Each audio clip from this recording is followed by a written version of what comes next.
by ringside, the best in boxing. It's the Zapata Brand Boxing Podcast. Introducing first, fighting out of the Zapata Brand Studio in Berwick, Pennsylvania. He is an expert in boxing and bagels, George Zapata!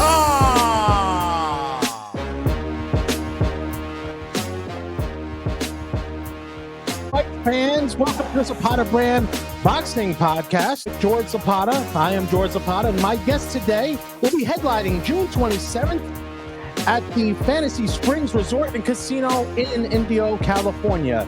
Ladies and gentlemen, it is my pleasure to bring on to the Zapata Brand Podcast, Ronnie Ellis. Ronald, how are you?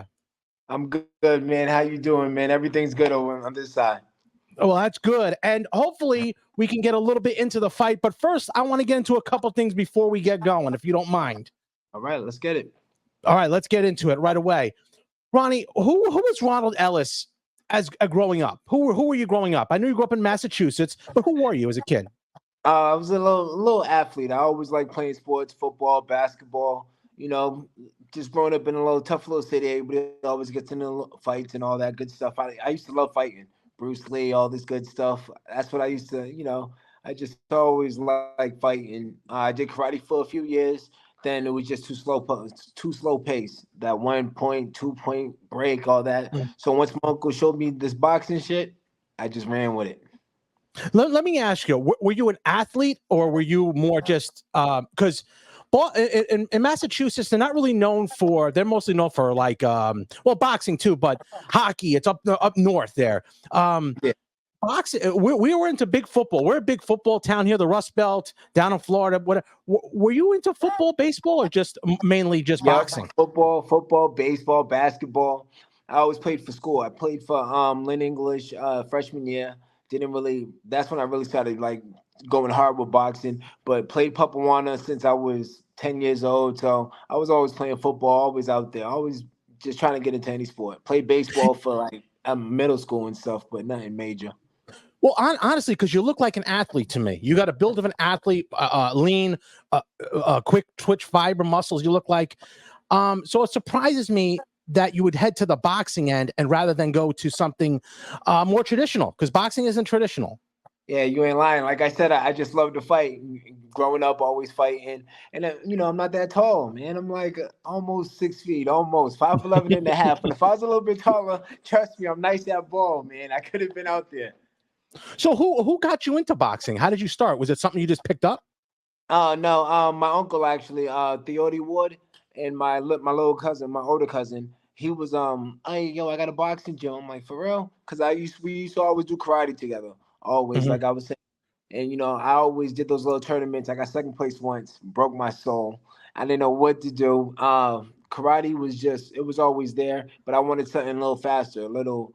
I could let my little anger out and all that good stuff. So once I learned about this boxing stuff, I started with the Rivera brothers out there in Boston on the Linway. So when let's go fast forward a little bit to your amateur record here, 2010 National Golden Gloves champion. But before that, how many fights did you have prior to you getting into the national tournament? Getting to the tournament, I probably only had like 16 fights because I fought 5 fights back to back over there in Little Rock, Arkansas, if I can remember. Yeah, 2010. So I was really like green, but I fought all the major tournaments. It was always about tournaments with me. Like my little brother and sister, they got 100 amateur fights. I only had 25 fights. You know what I'm saying? Yeah. Well, that's what I found a little bit interesting because I've watched your amateur career. I watched your fights in the national when I was doing it. You were a little wild style, but you had a different, unique style. You weren't, and you could tell you were green, but you had unbelievable heart to get you through to that tournament. Because again, 16 fights going into a national tournament, that's a tough gig. No, you said it. Every night was like, all right. And funny story real quick. Like every night, we weigh in the next day. With all my friends and stuff, they're like, you're fighting the best guys in the tournament. I'm like, damn, you're right. So the first night I weigh in, I'm like, all right, but I'm probably not going to make it the next day. Let me just eat whatever the hell I want. After every fight, I had to make weight again for the next day. I just kept winning. Right. And it was a great experience. And like you said, those kids had hundreds of fights, and I went in there real green, but I got it done. I got the job done. And that's what is the most impressive, because at the national level with 16 fights, it's hard to do. Yes, So sir. after you won a national title, did you just jump to say, hey, you know what? I want to make this a career. Let me go turn pro. Was that your idea or no? And no, it was basically like by accident. Like I was Accident in. to turn pro? Yeah. It wasn't like it was Oh, like some geez. overnight stuff because I moved to I was with my coach, the Rivera brothers. Shout out to them from Puerto Rico. I went to Puerto Rico. I was sparring like Daniel Santos and all these other guys up there. Getting great work. And then I called. I don't know. It was just like misunderstanding. I called and see if I could get into the Olympic trials and all that good stuff, and they said I didn't have enough points or something. It was different back then. There was a whole bunch of point Mhm. systems and all that, and I only did one national tournament. And all the other guys, they were runner up and all that. They had Jesse Hart, Terrell Gachet, all these other guys. So, and then they asked me like, "Hey, you want to go pro?" Because I figured like I can't do the Olympics and all that good stuff. So why waste my time? Let's go get paid. And I just jumped into the game. Had my first 3 pro fights out there in Puerto Rico. Mhm. So you stayed down in Puerto Rico to train, or were you up here in Boston? No, I was there Bayamon, Puerto Rico. I was there for like probably half a year, a little bit more, almost the whole year. And the style that you have is similar to the style from the island of Puerto Rico. Puerto Ricans, I'm Puerto Rican. And on the island, we fight differently than the New York Puerto Ricans. Yeah. The Puerto Ricans in New York, in the States, are more flashy. You have the style similar to the island of Puerto Rico, where you're hooked to the body, your punches are a little wide, but you come off the jab nice, and you have a lot of heart. Very important to have a lot of heart. And that style's taught in Puerto Rico on the island. Yes, sir. Like Tito, my boy Tito, one of my favorite fighters. Yeah, well, that was our guy, Tito. Well, I mean, more so Miguel Cotto too. We liked Miguel Of Cotto, course. and Yep. I think Xander Zayas is going to be the Coming next up. guy to move in. I don't think Edgar Berlanga has the skill level that Oh, we need Xander. that. Yeah. Let's get Xander's that. I need very, that. very, very talented kid. Very talented. Yep. So let's move fast forward a little bit. So now you're in the pros. Yep. How was your first, let's say, 10 fights? How did you feel as a pro? Did you feel this is something where it could, let me ask you this, take that back a little bit. I'll strike that. Yep. Did you feel comfortable yet with your team going up as a pro? No, because it sounds crazy, like a little prostitute. I bounced around a lot. I had a whole bunch of different coaches. I went to, it's just hard to start. Let me see. I had my first 3 fights in Puerto Rico then.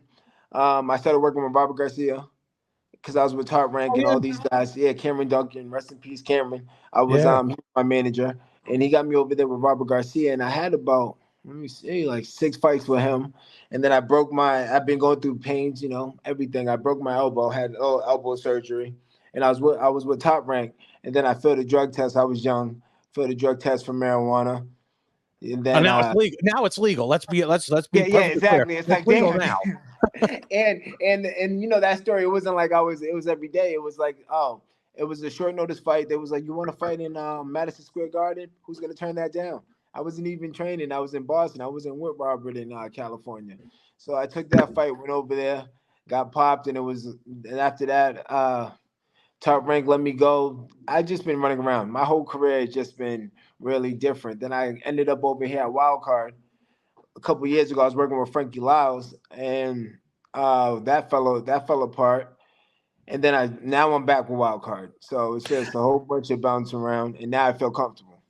Now that you feel comfortable, you Yeah, can't not say you're going to Wild Card, sort of like a family there. This will be your first kind of like family. Freddie Roach, it's top of the food chain right there. How's it working with Freddie? yeah, it's great. It's great, and it's good. I always joke with him like, "Where were you my last 3 fights?" But it's always about it's always about perfect timing because I'm taking everything I was doing. It was doing it my way. Now I'm doing it the right way. Now I'm doing Mhm. strength and conditioning. Now I got a team behind me making sure I do it right, and just people believing in me, especially a guy like that, a team like that. It's just time to really show out, give 100%, and get it done. Now, with that at the Wild Card Gym, you're going to get the top level sparring. Let's talk about your sparring with Canelo Alvarez first before we go into the next. Go sparring with Canelo Alvarez. What was that like, and what did you learn from it? That was great. It was a great time in my life. It was hard, of course. Hard work every time we got in there. I was there for a couple years, probably like 5 years. 5 years. There was time I was the only sparring partner there. So I Now, had to get the 10 rounds and all this good stuff. was that when you really started to say, okay, this is what a training camp is like? This is what a professional does? Was that like the first time you really kind of got a taste of what it's like to be on the elite level? Yeah, but coming a little bit. But first, I probably started working with Kelly Pavlik. Kelly Oh, Pavlik when I Kelly, was I just watching saw him. Kelly. I just saw Oh Kelly this yeah, weekend. ask him. We used to always get it in there. That's a big boy. Boxing Academy. Yeah. So He's a that's when big I boy. first watching him, watching Madonna, watching all these guys, Brendan Rios. I was like, oh yeah, it's real. But getting in the camp with Canelo, that no boxing, no life stuff, it's real. Like the way he works and everything, it made it seem like, oh man, if I'm gonna do this, I got to do it right. And that brings me to today, the present day today. I just got to do it right. I've been half-assing probably my whole career, so nobody really seen the real Ronald Ellis, and I just got to show it. Anybody can say anything. I just got to show it. And before we get into your fight coming up in 2 weeks, Yep. June 27th at the Fantasy Springs Resort Casino. Before we get to that fight, let me ask you: you fought Christian and Billy, you fought David Benavidez, two guys that are probably, in my opinion, the top two that could challenge Canelo Alvarez. Obviously, Benavidez going up to 175 won't happen for a little bit. What is the difference between Billy and Benavidez before we get into Canelo? What is the difference between them two? The difference between them two is, of course, the height, the pressure. McBilly puts on a great pressure. He comes forward. But I would say Benavidez got a little bit more skill than him, With McBilly, you're just going to get straightforward, brute force, picking angles, picking. But Benavidez is a little bit sharper, a little bit faster, and that pressure is real. He ain't going to stop coming forward no matter what. And he's a big guy. I mean, the big guy for that weight. Big guy. Tell him I said it. He's a bully. He's a bully, man. I'm happy he's at 75. He should have left. He should have left 3 years ago, and I probably would have been in a better position. Yeah, no, good point. That's a good point. That's a good point. Man. But when I saw that fight, the one thing I took away from both of those fights, your chin, world class chin. You and not not gonna knock it. You took some heavy punches from Benavidez. From back here, he was coming. He came from Florida. He was coming from Florida and was connecting. But I'll give you credit. You hung in there. You almost made it to 12. He got you out of there at 11. But the referee stopped you. He didn't knock you down. The power from Billy and Benavidez, different power. Let me see. Yeah, truthfully, I took McBilly super light. Like, not knocking him. But I was after the Benavidez loss. Like, I wasn't all the way there. I should have never even been in there, especially even my last fight. Like, I've been, like I said, doing it my way. My way wasn't cutting it. But them two, I would say Benavidez. McBilly got more like the thudding power, but Benavidez, he set you up and he hit you just enough to stay in the game, thinking you're doing something. But we're all human. It adds up. Yeah. And that was the thing. I thought that was just accumulation of punches there. Yeah, of course. And so be it. So let's turn to the potential of the Benavidez Canelo fight. I need your opinion of it. And I don't know if it'll happen as Benavidez moves now to 175. If it did happen, who do you favor and why? I'm not gonna say I favor Canelo because he's my boy, but it's just the experience and the punching power. Like Nello, don't get me wrong, Benavidez, he's tough. He's super tough.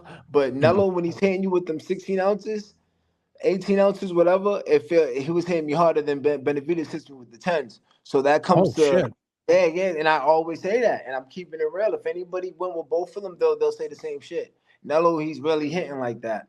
So I say that to say this. But Benavidez, he's so young and dumb that if he could take it, it's going to be a long night. It's going to be a long night. But sitting on the ropes and doing certain things that Benavidez does, it's a toss-up, but I lean towards Nello a little bit. This is a perfect segue for the experience against the veteran for your fight coming up the 27th there. Darius Fulgham. Now, he's a 2018 National Golden Gloves champion. Fought a lot higher than you. He was at heavyweight, believe it or not. He's coming down.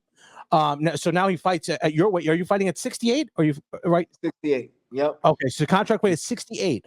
What do you know about him? And I know he's young. What do you know about him? And give me an idea of what your idea is because of him being so young and you being the veteran in this fight, as it turns out. Yeah. What I know about him, I know he's strong. He's coming to fight. Hopkins and all them, they're bigging him up, thinking, saying he's the next best thing. They throw that word out so loosely, it's scary. But we're gonna see what happens. I don't know too much about him. I didn't watch him too much, but we did our little research. We're just picking up on certain things. But he's green. He started boxing a little bit late, and I've been in this game for a while. These tricks and all these things is gonna add up. Like, I'm really a vet, and I just got to show it. And I never got to fight how I really wanted to, comfortably with the team behind me. So I just feel like it's perfect timing for me. Well, I believe so too, and I'm not just saying that because you're on my show. I'm saying because I looked at him. He was very open, very green, and the inexperience that he has is going to hurt him in the long run. Only because I think you're fighting guys, or even fighting guys, never mind the sparring you got with Canelo, but they're pumping him and they're moving him the right way. So it looks good, but it doesn't look good. 11, 12 fights, it looks good, but not so much looks good. If you can expose him, I believe, by your hand speed and your chin's going to take you a longer way, because I'm talking to you now, and it's not like I'm talking to, and not a knock, like a James Toney that you can't understand. You've been taking punches, but you're clear here. And by the way, you should have Colgate sponsor you. You have the best. My guy, give me a call. Tell him to call me. I'm telling you, for a boxer, you got the best girl I've ever seen in the business. I mean, it's clean, it's smart, great. I mean, we got to get you connected there. We'll have to get Rachel Charles to get on that because she has those connections there. Man. I'm trying to do it all. I'm trying to be an actor, a wrestler, wherever I get in, I'm going to fit in, baby. Oh, I'm telling you. But let's go back to the fight here. You've been training now with Freddie Roach. Do you feel finally you're comfortable enough to go into the ring with a game plan and a conditioning plan to take this fight come the 27th? You said it. You said it. Like, my name, Ronald Reckless Ellis, they said, we can't even call you Reckless no more. I got a game plan. I'm not just winging it. I got a game plan, and I'm sticking to it, and I'm working. I'm doing everything. The running, the strength conditioning, it's going to show. It's going to show. Like, I'm not reckless. Usually I just go in there, we just fighting. There is no game plan. I'm swinging. It is what it is. Now I'm taking it serious, and coach has got my back 100%, and it's just the wisdom. He's been there before, so. Well, that was the thing, and when I saw you fighting, and again, not a knock on you, you were wide, or in the amateurs you were starting, but I didn't know which Ronald Ellis would show up at the pro level. I didn't. You ran off a bunch straight, but then I could see as the turn came, as you were getting good fights. But now I see you're more comfortable in the ring. You're just more comfortable. The way you're hitting the mitts, the way you're training, you're putting the work in. And I know Freddie Roach wouldn't hang with someone who wasn't putting the work in. That should give you enough confidence to say, hey, this guy believes in me. I got to make that next step. Is that what you find from getting that confidence from Freddie Roach? Yeah. I got my posters up, big posters. I'm like, I ain't never had a poster in the gym. It gives you a little extra boost. They're calling you, making sure you come in late. I'm like, I'm on the street. I know I'm 5 minutes late. It's just, it's what you wanted. Just who you wanted, a real team behind you. And, people, it's not like, all right, what am I trying to say here? It's not like, all right, I couldn't do it without them, but I couldn't. I was doing it my way the whole time. I'm over here picking up coaches for the last week of the fight. I've been in, even going back to the David Benavidez fight, I'm training with Canelo. Canelo throw 40 punches around, you know what I'm saying? Solid punches. Benavidez throwing 400. It was just bad placement, It was just, but now it's all about me. Like, the camp's about me, and we're working towards a game plan and everything. I'm not just winging it. And let me ask you a question, if I could, personally. Okay, so I own my own business, and I understand that if I don't change and develop all the time, I'm going to be left behind. If I serve cold food hot and hot food cold, I'm out of business, and I say that's good. So at what point, because I know the point with me, I had that switch. What point with you did you say this got to change, or I gotta make it? Because boxing, you don't play boxing. I would go bankrupt. That's far less damage than if you're in boxing and not in it 100%. All right, you said it. what point did that switch change? My last fight, it really smacked me in the face. Not the punch, yeah, but it was my first time ever being dropped. You know what I'm saying? It was Mhm. like, all right, and it was from Eric Bazian. There's no excuses, but I was trade that camp.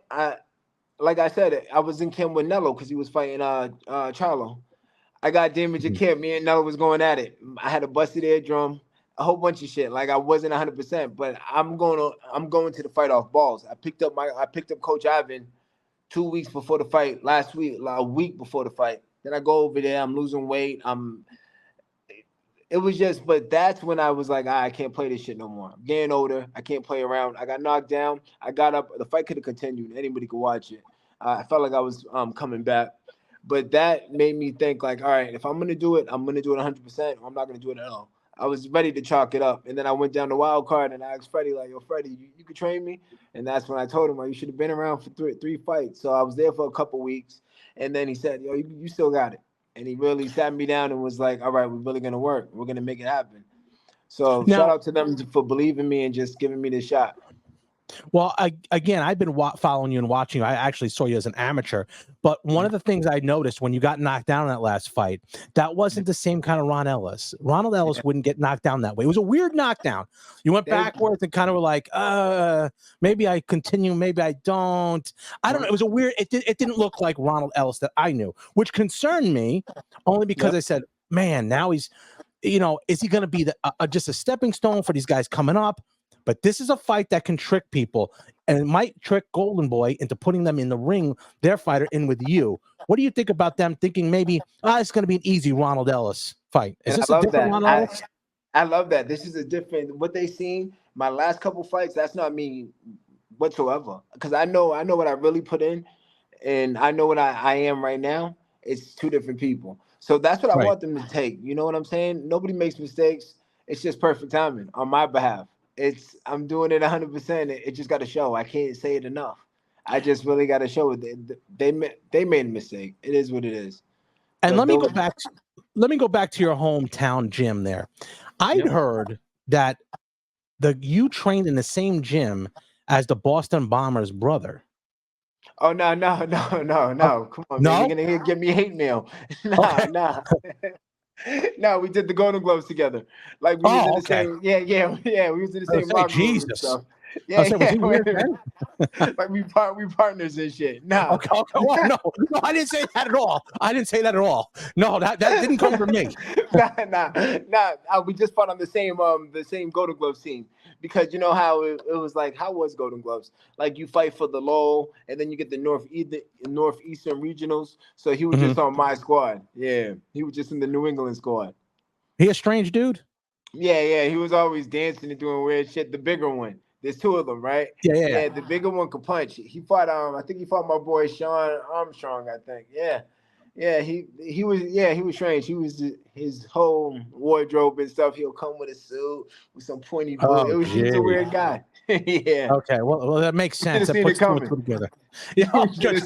Okay. You can see it coming. Well, no, again, I didn't mean to throw you under the rug there. That wasn't me. Yeah, all good. All right. So let's turn our attention to the fight on the 27th here.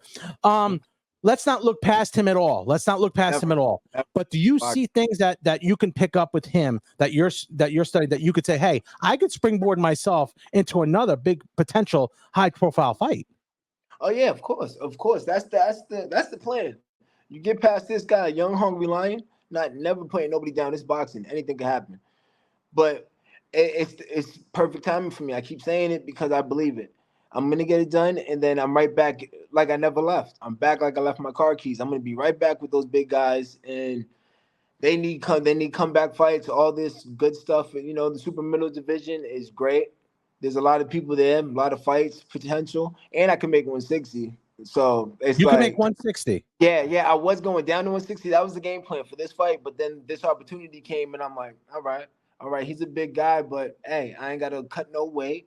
I could feel comfortable, and I said, all right, I'll do it one more time. Would you consider going to 160 still? Yeah, of course. Yeah. Just for a title or for a name? Just for either or. Yeah, because Okay. 60 is wide open. There's a lot of people there. Oh, it's wide open. Yeah. Yeah, it is. It is wide open. If you know. I think you could get in there. And here's the thing, Ronald. I see now a Ronald Ellis who is more determined than I've ever seen him from his amateur career till now, because I feel that you have people that are supporting you and you're in the right direction. I think you just needed to be on the bus, but in a certain seat. You know what I'm saying? Like Yeah, you nah, were I kind love of it. I shifting love it. around. You were shifting Yeah. around a little bit, but now just by speaking with you and seeing, again, I don't like that. I didn't like that last fight, the way you got knocked down there, but Yep. it seemed like things kind of turned a little bit where you said, I'm either going to be in or I'm going to be out. The way I see it, and from what I'm seeing your training, you're in. And I can tell you right now, Darius might be in for a little bit of different of a Ronnie Ellis than they think they are. If there's one thing I can say from you, you have the heart, you have the chin to go further in this business. Now you got Freddie Roach in your corner. Yep. Do you feel this will be your kind of springboard to your ultimate prize of a world title? Hey, yep. I believe in it. I believe in that's the first step. I ain't never believed like I believed it now. You know, before it was like, all right. After a few losses, it was like, let me just get paid. Let me do this. But now I've been in there with great guys. Nello forever. Mhm. McGear passed recently. Mhm. So it's like I'm up there with these guys, and I just got to show it. And this, getting my mind right and just the real training and doing everything right, it's gonna show. How hard was it after you started piling up a couple losses there? Now there were Oh, two good fighters. There were two good yeah, fighters. yeah. But That's how what people hard don't. is it? Yeah, it's hard. It's hard, bro. It gets you. You know, your mental is fried. It's like, all right, so three back to back. I always used to say growing up, it was like, yo, too scary. Once I got three back to back, that's when I was like, yeah, I can't do this shit. I got three girls. I got three little girls. And they Mhm. always ask me, "Oh, you always say you're gonna win." I'm like, "Wait a minute, that shit hurt." So that hurt. They're like, "Oh, you ain't Yeah. never bring home the belt." I'm like, "Yeah, Oh, these kids, you're Jesus. punished. You're punished." You know what Yeah, I'm yeah, yeah, saying? yeah. So with that, and then that's when I flipped the switch. It just it's like, all right, 2 feet in or nothing. And so mentally, Yeah. when you come home after a fight like that, how long does it take you to regroup? And now you're talking three in a row, but I mean, how long did it take to say, you know what, I'm going to get back in the gym? Was it immediate, or did it take a little bit to get back? It took a little bit. Truthfully, after the Benavides fight, it took a little bit. I was like, oh man, I got paid a little bit, so it was like, all right, like let me take a little bit of time off, get my mind right, and then I Mhm. rushed into the McBilly fight. I really did. I just rushed Yeah. into it. Like, yeah. It was like, all right, I could have got a cleanup fight and did stuff right, but I just jumped right back in because I was so thirsty to jump back in the top. Other Mhm. guys take a loss, they get a little cleanup fight, they brush themselves off. I was like, Right. oh, I just wanted to be in the mix so bad. I said, let me get rid of this guy. Nobody knows him. The week And of the that's fight, yeah, that's go ahead. sometimes what you do have. That's sometimes what you do have to do. Say, Yeah, okay, let me get back in. Now, Benavides is high level. Let me get in with somebody else. Then all of a sudden you lose to Billy. Did that hurt you more? You think? yeah, yeah, Okay. yeah. That really hurt. That really hurt. It was around the holidays and stuff. I was just like, oh man, I can't. This is shit sucks. It was bad. And then I just got it real dark. I didn't want to do anything. Got fat a little bit. Then Nello called me actually. It was for some training camp, but I said, all right, I'm gonna get back in shape. I went over there, started training. It felt good. And then let me see. I'm trying to think of the timeline. Cause then I fought Bazian. Bazian came and it was like I have to because I was just in a situation. Oh, you didn't fight in a while. And after the McBilly fight, I really wanted to get a cleanup fight and do it right after that. You keep That's a saying hell. you That's keep a hell of thinking, a tune-up. That's a hell of a yeah, tune-up you're getting. for real. No. I was, yeah, that's in my head. I was like, let me get a tune up. Boom, boom. Then Bazian came and they put me in a situation where I felt like I had to take it. Always doing favors for other people and that shit doesn't get you nowhere. At the end of the day, No. it don't get you nowhere. And it hurts you. So it comes to the fight, I do that, and now I'm here. And I don't know what he did. He probably hit me, and he knocked the screw into place. But now I'm more focused than anything Now, because did I don't care. I'll tell Eric Bazian he can't beat me on his best day. That shit was a fluke. I wish I could run it back, man. well, I mean, the positive side is Did you pick up things from Canelo? Did he say anything to you? Did he talk to you? That's something that kind of you're going to take with you as you progress further. Yeah, I learned a lot from him. You know, we still talk. I talk to him on Instagram, a little voice notes and all that. But he always tells me like, just keep going. Just do something every day. Don't bullshit. Even if it's something like just do something every day. That no boxing, no life. It's real. You're doing something every day and just be focused. You know, I lose focus. Last fight, I was losing focus. I wasn't. It wasn't me. So I just really just gotta buckle down. Like you said, the sport don't last forever. They'll forget Yeah. about you overnight. You know what I'm saying? You slip up once, it's done. So now it's like I'm getting older. I got a family. I just gotta give them all. What about the business side? Did he say anything business wise to you? Nah, not really. Not really. I always tell him like, bro, you gotta help me out, bro. Like, let me fight for y'all. And he got a whole bunch of promotions and all that good stuff. Yeah. But yeah, he really nah. Really? He never said anything to you Damn, about promotion? see? Now you're thinking like we're not really friends. No. Well, I you thought know we what was I'm cool. saying? Yeah, that what I'm thinking is if I was in Canelo's position, and maybe it's just me thinking this way, like when I have people here come into my business, I want them to help. I want to have a candle to light his candles, and then we can all light a big birthday cake. I want everybody Yeah. to get. So that surprises me a little bit. That does Yeah. surprise me. Although maybe he's just so not trusting of anybody. Yeah. Nah, I figured that too. Yeah. But then I've been there so long.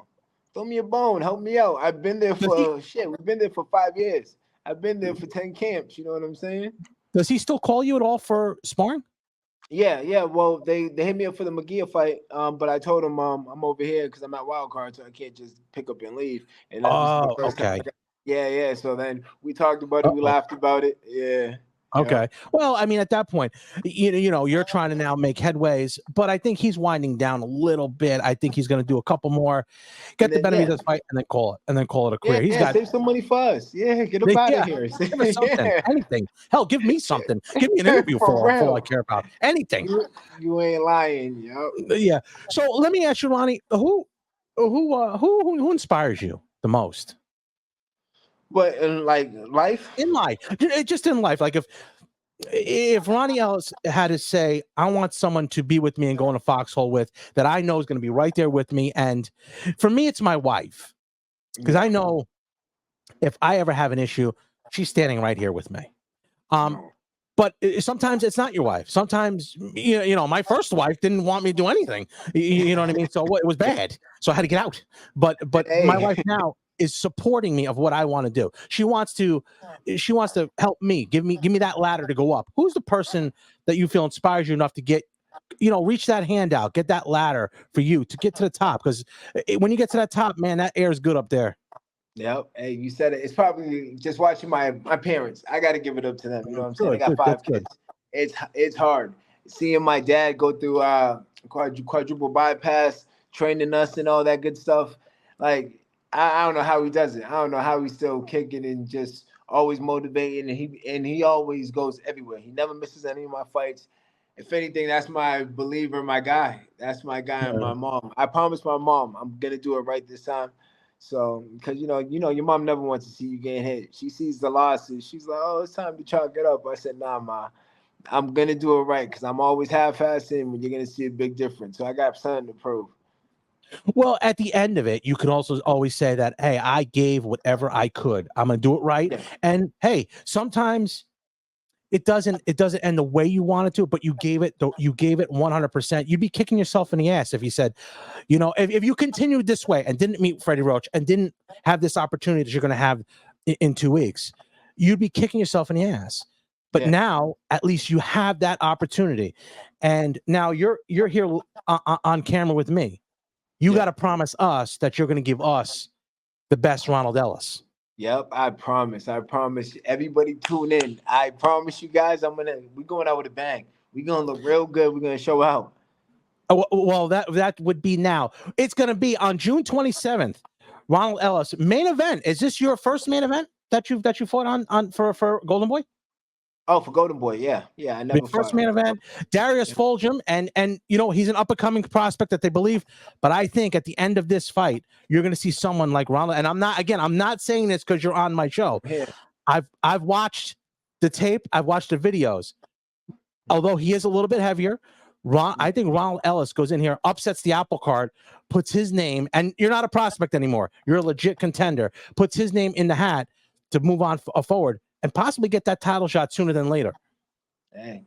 I love it, man. George, I love talking to you today, man. Ronald Ellis, let me tell you, I want you to come back on this show and show, as soon as this victory's over, come back and show us what you promised us 2 weeks before. Yes, sir. I got you, baby. I got you, man. Now, listen. I appreciate everything. Everybody we've had on that has said that they were going to win has come back. Brandon Glanton's coming back with his belt that he won over in Russia. He's coming back onto the show. Oh, yeah, so I can't mess it up. I can't mess it up now. I'm good for it. I'm good for it, baby. Well, we got you there. Ronald Ellis, how can they get a hold of you on social media? Social media, if they can see it, it's right there at the bottom. Reckless Ellis, that's my Instagram. Facebook, Ronald Ellis. And Twitter, I really don't rock with Twitter, but same thing, Reckless Ellis. Just all right, everybody hit me up, man. Stay in tune. It's gonna be good. It is Reckless Ellis, but no, it's not Reckless anymore. Reckless Ellis has a plan. I gotta change it. I'm like the calculator or something. Everything's calculated now. We got game plans.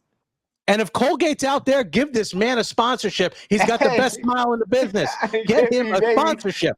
Yes, sir. I love it, great to have you on the show, buddy. Yep, glad to be here. Appreciate you, man. And I'll be back. With it. You'll be back. Thanks for watching the Zapata Brand Podcast. Please subscribe to the podcast and listen where all podcasts are available.